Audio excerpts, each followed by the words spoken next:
Okay, today we're going to be doing Unit 1, Notes number 11, or literal equations. So, kind of reviewing, literal equations, we're basically going to have all variables, and we're not really going to have any numbers in it, but we're still going to be doing the same thing. We want to get a certain variable by itself. So, it'll give us what variable they want us to solve for, and we have to solve for it. So, a few reminders. We first want to undo our addition and subtraction. And then we want to undo multiplication and division. So we're going to be doing the same steps, just a little bit, just maybe look a little bit different. So our first example is we have A equals BH. We want to solve for B. So let's look at this. B and H are being held together by multiplication.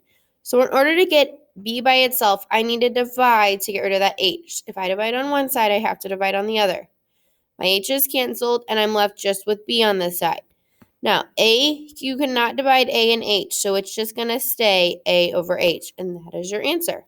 So basically, we're just not going to be simplifying these because we can't really combine our terms.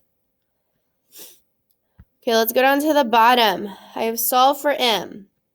So I have M times R equals T. M and R are being held together by multiplication. So I want to get M by itself, so I need to move that R. So I'm going to divide both sides by R. My R's cancel on this side. I get M equals T over R. That's my answer.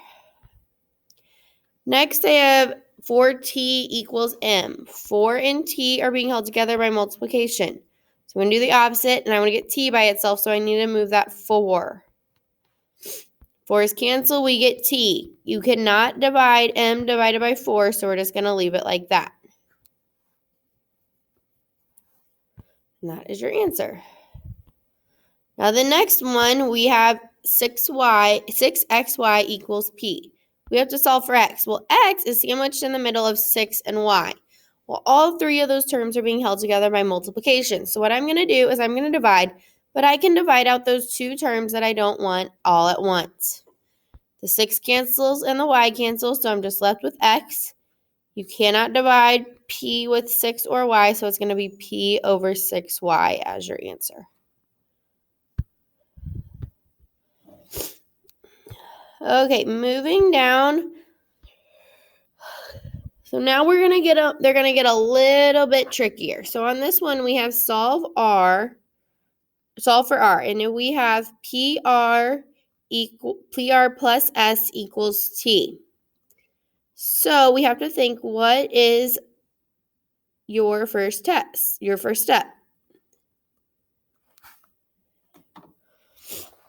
So I want it, R and P are being held together by multiplication, but if you remember, if there's addition and subtraction you have to undo, you want to do that first. So this S is being held there by addition. So I'm going to subtract S on both sides. That cancels. I'm left with PR equals, you cannot combine T minus S, so you're just going to put T minus S. My next step to get R by itself is I got to get rid of this P. They're being held together by multiplication. So I'm going to do the opposite, which is division. My P's cancel. I'm left just with R. Everything on this side, none of it can simplify. So I'm going to write it exactly how I have it. So the biggest thing is with whenever we have literal equations, you're not going to be able to simplify them very much like you normally can. Okay. Next one, we have solve for y. We have negative 6x plus 3y equals 12. So if I want to solve for y, this is what I need to get by itself. But I need to get rid of this negative 6x first. I need to move that to the other side. So that's there by a subtraction. So I'm going to add it to both sides. Oops, x. 6x cancels. My 3y is still on that side, equals 12. I cannot combine 12 and 6x because they're not like terms. So I'm just going to write them next to each other. And then to get y by itself, I just need to divide by 3. Now on this side, I need to divide everything by 3. So that means I'm going to divide both terms. 12 divided by 3 is 4. 6 divided by 3 is going to give you 2x.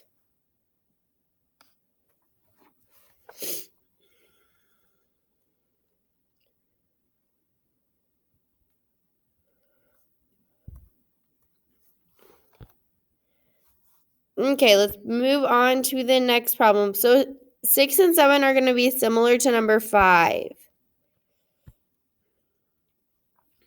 So I need to get m. It says solve for m, and I have 3m plus 9n equals 15.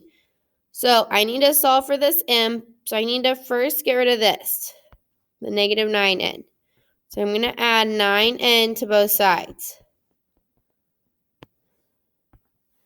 You get 3m equals 15 plus 9n. My next step, I need to get m by itself, so I divide by 3. Cancels, I get m. Now, if 15 would not divide by 3, you can just leave it as 15 over 3. But 15 divided by 3 does equal 5. And 9 divided by 3 does equal 3. And then we have our n. And that would be our answer.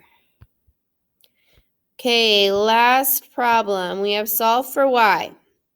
So I need to solve for this. So I need to get rid of this negative 4x first. So I'm going to add 4x to both sides. We get negative 2y equals negative 12 plus 4x. Now to get y by itself, I need to divide both sides by negative 2. I get y equals negative 12 divided by negative 2 is going to give you 6. Positive 4 divided by negative 2 is going to give you negative 2, and then your x tacks on. And that would be your answer. So I want to clarify that sometimes whenever you're dividing these two, they may not always simplify. You can leave them in fraction form, or you can put them into a decimal. I am okay with either form. Okay, that is the end of our notes today. If you have any questions, please let me know, and you guys can get started on your homework.